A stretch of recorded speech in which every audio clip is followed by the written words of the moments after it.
Hello, everyone. Hello. Happy Monday. Happy October. Hi there.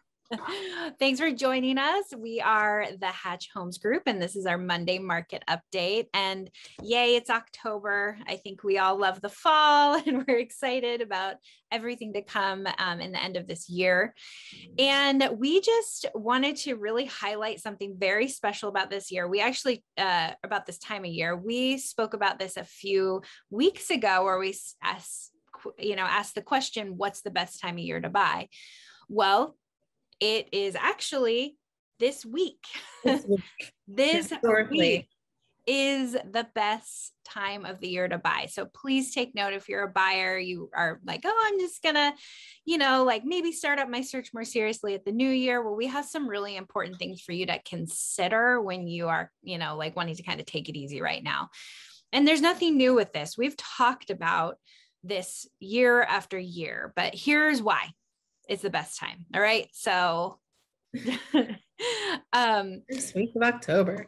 Yeah. So nationally, the best time to buy in 2021 is the week of October 3rd through 9th. So we, I think this is from a realtor.com actual analysis that looked at, right, John? Yeah, they looked at. Yeah, it's a real deep analysis. They've looked at every city in the country, any major city in the country, and they've got tons of data, and that's what they've come up with.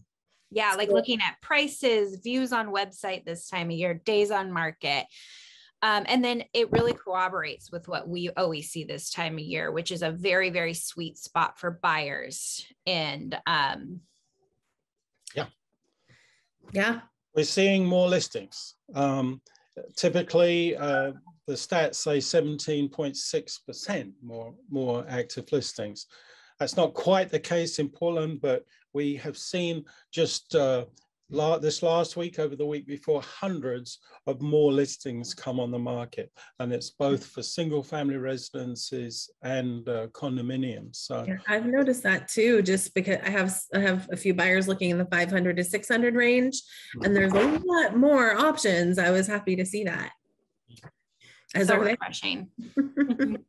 And this less, idea of less competition. I mean, Michelle and I were talking, and John and I were talking about this earlier, like, just to be clear, less competition doesn't mean there's no competition. There's definitely still competition. It's interesting because I've put a few listings live and sold in the last few weeks. And, one of them had like 35, 40 showings. I mean, it was insane. And I think we got about 3 offers. And in the spring, that would have been 35 showings, and that would have been 18 offers. And so it's really important for buyers to understand the difference there. It's like, oh, well, it's still competitive. Yeah, but your chances of getting your offer accepted is so much greater if you're up against 1 or 2 offers rather than 18. Yeah. I mean, that's a big deal. And even like another listing I had,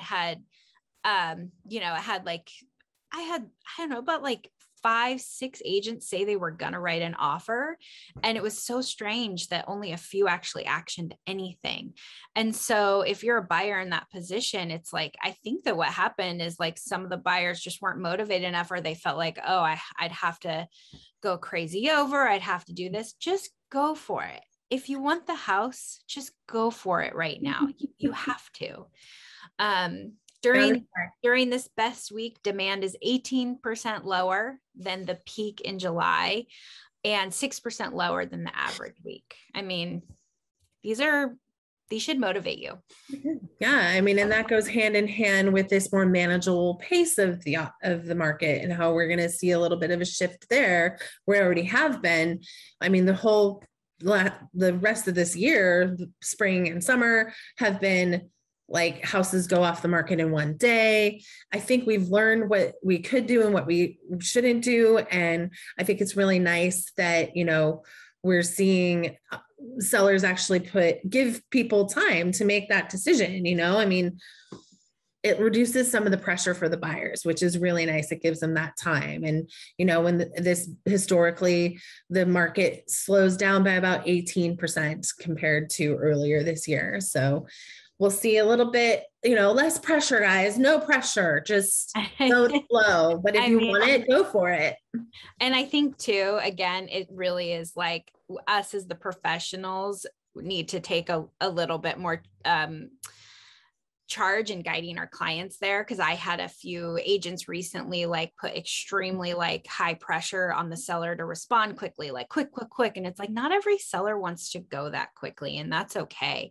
And then what happened is that those buyers backed out, and it's like, well, yeah, if, like, let's just like make sure we're making the right decisions, people, like not pushing, like, yeah. And I appreciate this time of year, there is a little bit more of a slowdown on that aspect. Yeah. And lower post-peak home prices. Well, what does that mean? Well, it means that there has been some softening. There is a trend for a softening at this time of year, and statistically, nationally, that's definitely been the case. We saw the average price dip last month from the month before. That's the average price. You've got to qualify that and say we've still got a lot of activity. We've still got prices on overall increasing, and we have list to sales price is over the average list price. So we're still getting bids over the list price for homes on average, but it is definitely something. It softens at this time of year, and statistically, this is the time to buy this week. And probably through the rest of the month. And with that, I think it's important to note that this doesn't mean that homes aren't appreciating. They really are, but it's just not in the double-digit percentages. It's in like the single-digit percentages, which is cool. And that also goes hand in hand with like this week, we see a lot more price reductions historically, 7%. I mean, in Portland alone, we've seen 488. That's in the past week. Oh, sorry, that was the past week. So month to date in September, we saw over 1,600 price reductions of the 3,000 and something homes that were on the market. So that's pretty significant. And I think that that's important to watch. I think that there's been people that, they see their neighbor's house down the street sell for like 100,000 over. And so they think that they should list their house at that same price. And then it doesn't work because it's not the same house. And, they're testing the market out a little bit. And this market is funny like that. Like it's kind of, I've been telling some of my buyers that it's just kind of fickle. Like it's hard to really know what it's going to sell for sure. But you can do you can do the analytics and what that house, offers. And so, yeah, sometimes a house could have a sale fail and you're like, why is it like, now it's not selling for what you thought it would. So it goes back to that like fickle, concept, but it's an interesting one out there. But are you ready? Like, if you're ready, if you've been waiting, want you do it. So if you know someone that's sitting on the fence, let us know, let them know, because there's opportunities, and the opportunities won't be in. It doesn't last, you guys. Like the market changes, and that is something that like, interest rates changes, affordability changes. Like this is a sweet spot. This week is October will be a sweet spot in this market. And I really think that like you guys, it doesn't have to be scary if you're surrounded by professionals. We can get you pre-approved. We can, like with a great lender, like we can make this happen for you. Like we can do it. You can have a home for the holidays. You can do it. You can do it. And like Angela said, you don't have to be scared. Like there's with people like us supporting you, you can do it. If you've been waiting because you're worried, take advantage of this month and this sweet spot. Like you can get pre-approved quickly. You can make it happen. We can help you.